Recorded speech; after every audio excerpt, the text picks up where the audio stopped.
What's up with it, family? It's your boy AsappDaThriller here, back at it again with another video from my backyard. Now, fam, I just wanted to get on here just to chop it up with y'all, fam. I love talking to the family. You know what I'm saying? Even though I'm not that charismatic, it's a lot of work for me to make YouTube videos because I'll be having to go back and edit sometimes, or if I don't edit, you know, I have to reshoot the same video saying the same thing because I stutter too much. I be having a whole lot going on, but I really be wanting to get these videos out because I feel like my perspective is important because I've been through a lot and I've learned a lot. I came all the way from the bottom, from the mud, and I was able to do a little something and get myself out of a poor, destitute situation, and now my family's good. So, you know, that's just my message. But look, family, check this out. One of the biggest ways that we lose wealth in our community is one of the ways that we don't think about, right? A lot of times we lose wealth thinking that we're doing something positive, something to help us, something that's getting us to the next level. But if you really think about it and crunch the numbers, we actually be losing wealth a lot of times by doing these things. One great example, and the main point of this video, is talking about these cars, family. These cars that we get. Car notes drain our wealth, family. Whether it's a brand new car or even if it's a used car, these car notes drain our wealth. Why'd you say that, ASAP? Well, I'm glad you asked. Car notes drain our wealth not only because we got to pay down a substantial down payment in most cases, right? In some cases, you can get a car with zero down and with a pretty good interest rate. But no matter what the circumstances is, no matter how low your interest rate is, no matter what, family, these car notes drain our wealth because you are obligated to make that monthly payment, right? You making that monthly payment, whether something goes good, whether your car is doing really well, in great condition, or even if something was to go wrong with your car. If something goes wrong with your car, family, you not only gonna have to pay to fix that out of your own pocket, but you also gonna have to continue to pay that car note. Now, I know in certain states they have laws like the lemon law, where you have so much time to take the car back and get your money back, right? A lot of these cars are under warranty. But family, even if you do get a warranty, that's even more money that you're paying. And then the warranty, more often than not, doesn't even cover the things that you most likely don't need to cover. You know what I'm saying? So look, family, when you're in the process of trying to build wealth before you get to the point that you really feel like you need to be, before you reach your goal, family, you might have to sacrifice. Sacrifice by getting yourself a cash car, a nice, decent cash car, hopefully. But look, even if you got a cash car that wasn't even in the best condition, like sometimes it's better to get that cash car and then put $1,000 into it, $2,000, or whatever the amount is, as long as it's not no clunker, family. Now, I'm not telling you to go out and get no clunker. I'm telling you to save up as much as you can to get you a decent cash car. You know, you can get you a nice cash car for $10,000 US or less. You know what I'm saying? You know, 12,000, 6,000, 8,000, 4,000 in some cases. You know, but you got to just take the time to do some research. Cash cars are powerful because it gets you from point A to point B. Every month, you don't have that extra payment coming out of your pocket. Because look, family, cars are not only gas and insurance, but it's also that note for a lot of people that a lot of people got to pay. And then not only that, but repairs. Like, cars are super duper expensive. And then when you get you a new car, family, think about this. Now, this is powerful, family. When you get you a new car, think about the total price of that car. That's what you're going to be paying for that car. If it's a $30,000 car like a Kia, or if it's a $50,000 or $60,000 like a GMC Sierra, like a truck or a pickup, take that total price of the car, family. That's how much you're going to be paying.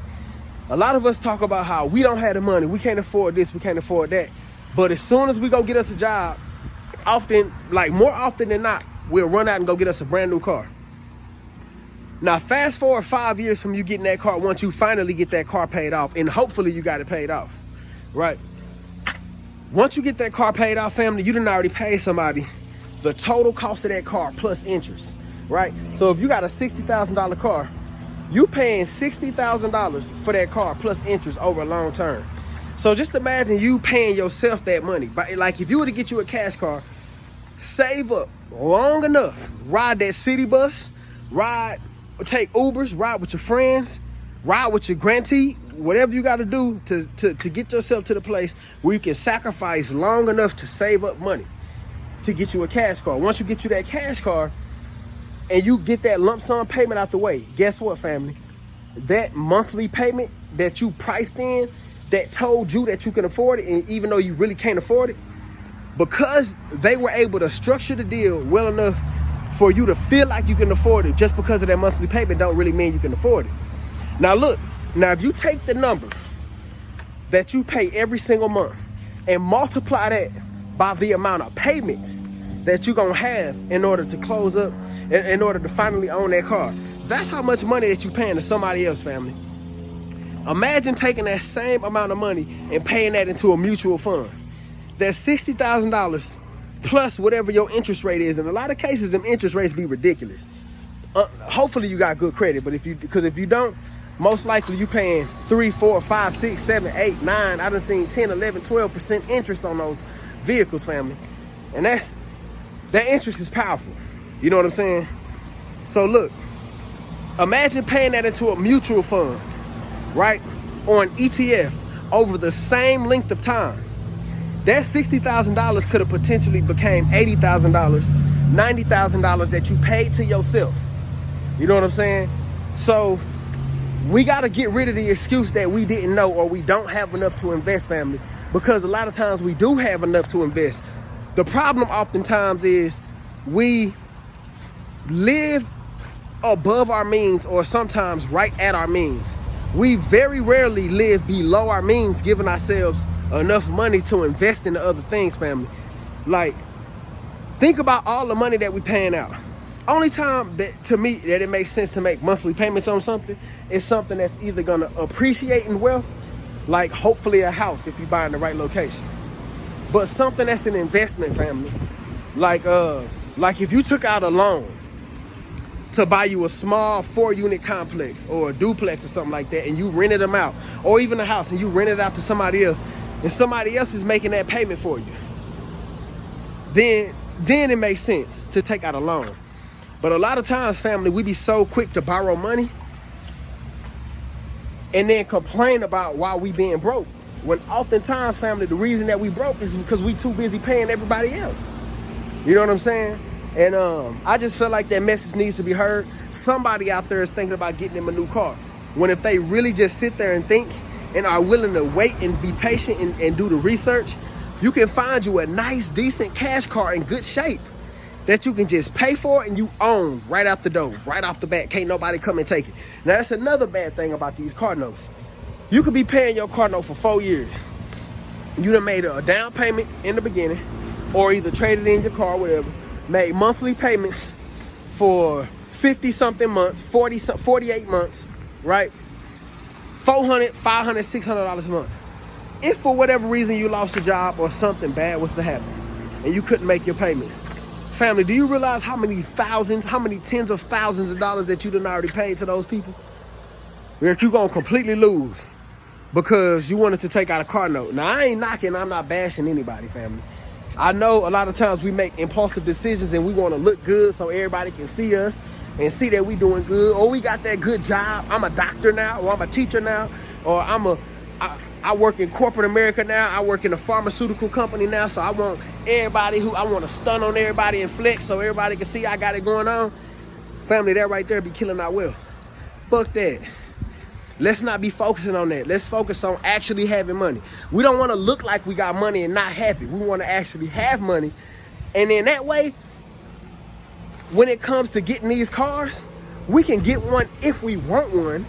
But oftentimes, family, when you really got money, you don't even want a lot of the things that a lot of broke people want. You know what I'm saying? So that's just a little nugget. People who actually got money oftentimes don't even want the things that broke people want, because we know what it takes to sacrifice. We know the sacrifices that we had to make in order to get to where we are. You know what I'm saying? And I want a lot of us to have that mindset, because we lack wealth. We need to change that, family. And I feel like We can change that at home. We can change that ourselves. A lot of this stuff that one of the first things that we need to do in order to build wealth back up in our community is to stop spending so much goddamn money. Let's stop worrying about everybody else looking at what we got, telling ourselves that, oh, no, this for me, this what I want. But really, if you really get down to the root of it, you just want to stunt in front of everybody else. Dudes want to show all the females that he got it going on. He want to stunt on other niggas.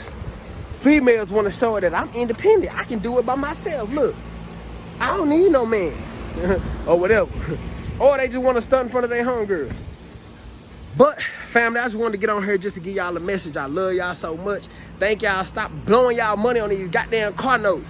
These car notes ain't doing nothing but draining your wealth, your generational wealth. You know what I'm saying? Generational wealth. Ain't no reason why you got a car note, why you should have a car note and you ain't got not $1 in a mutual fund. You ain't got not $1 in an ETF. You don't own any Bitcoin, no cryptocurrency. You absolutely don't got no investments going on, no real estate. You broke as hell. But you got a nice ass challenge. You got a 2021 challenge of staying in an apartment. Come on, family.